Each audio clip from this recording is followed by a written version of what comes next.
ओम नमो भगवते वासुदेवाय। आज का प्रसंग बड़ा उत्तम प्रसंग है। देखिए, विवाहित स्त्रियां, बहुत सी विवाहित स्त्रियां पति के रहते हुए भी दुखी क्यों रहती हैं तथा बहुत सी स्त्रियां युवावस्था में ही विधवा होकर दुख क्यों भोगती हैं। सुनिए क्या कारण है। आज की कहानी उन समस्त स्त्रियों को जरूर सुननी चाहिए जो इस कलयुग में पढ़ लिख कर अपने को अति आधुनिक मानती हैं तथा कपोल कल्पित झूठे, बिना सार के, बिना ज्ञान के घरों में सीरियल और फिल्म देखती हैं जो पूरे झूठे होते हैं, जिनमें कोई तथ्य नहीं होता, ना कोई ज्ञान होता है। सीरियलों में काम करने वाली ऐसी ही चरित्रहीन बालाओं की नकल करके वैसा ही खुद को भी बना लेती हैं और बनना चाहती हैं। तथा देखिए, अपने सुखी जीवन के लिए आज आप एक शिव पार्वती की यह कथा जरूर सुने।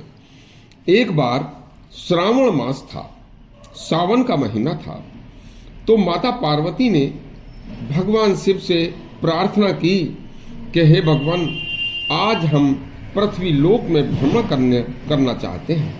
तो दोनों भेष बदलकर जब पृथ्वी लोक में भ्रमण कर रहे थे तो एक बाग में कुछ युवा स्त्रियां हाथों में सुंदर सुंदर चूड़ियां, माथे पर बिंदी, मांग में सिंदूर और श्रृंगार करके बड़ी ही खुशियों से झूल रही थीं तथा रस भरे गीत गा रही थीं। उनके कार्यकलापों, वेशभूषा से प्रतीत हो रहा था, उनकी प्रसन्नता बता रही थी कि ये सब सुहागिन हैं और सुखी जीवन जी रही हैं। तथा फिर वही दोनों भगवान शिव और माता पार्वती एक बस्ती में गए।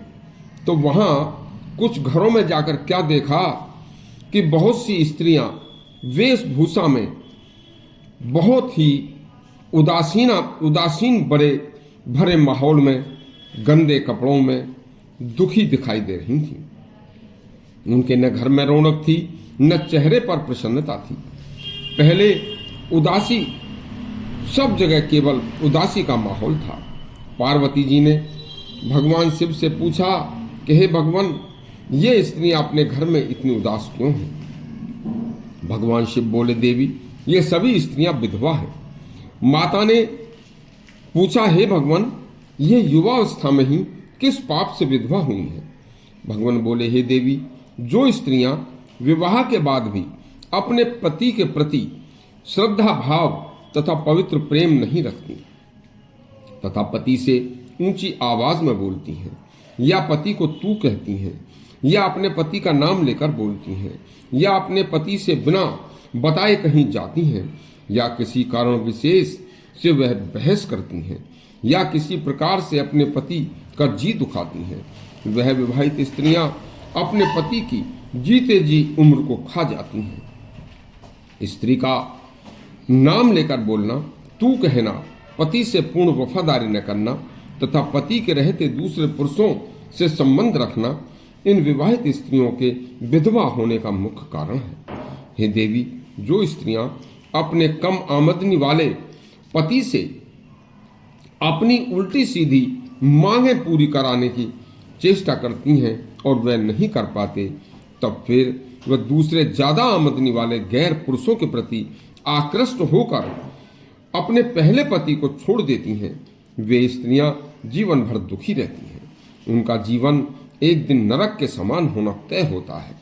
देखिए, उन्हें यह सब कुसंस्कारों के कारण देखना पड़ता है। स्त्री को हमेशा जन्म के बाद होश संभालते ही यदि संस्कार नहीं दिए गए तो वह स्त्री उन्मुक्त उच्च श्रृंखल हो जाती है और फिर विवाह के बाद पति धर्म निभाना वह एक थोपा हुआ कार्य समझती है। मनमर्जी अपनी चलाती है और बस वही मनमर्जी उनके सभी दुखों का कारण होती है। स्त्री जब अपने पति से तू बोलती है, अपने पति के विपरीत चलती है, तभी पति की उम्र कम होती जाती है। जो स्त्रियां अभाव में भी अपने पति के विपरीत नहीं चलती, कभी अपने पति से बहस नहीं करती, कभी पति से लड़ाई झगड़ा नहीं करती, वह समझदार स्त्रियां विवाहित होकर सदा सुख ही सुख भोगती हैं तथा देखिए, आज अपना जैसा भी है, मेरा पति है वही है, उसके साथ शांति प्रसन्नतापूर्ण जीवन जीती हैं, उन्हें कभी दुख नहीं होता। यह सुंदर प्रसंग माता पार्वती भगवान शिव का सभी स्त्रियों को सुनना चाहिए, अति कल्याणकारी है। यदि आपको ये कथा अच्छी लगी हो तो हमारे चैनल सब्सक्राइब करें और घंटी दबाएं। धन्यवाद।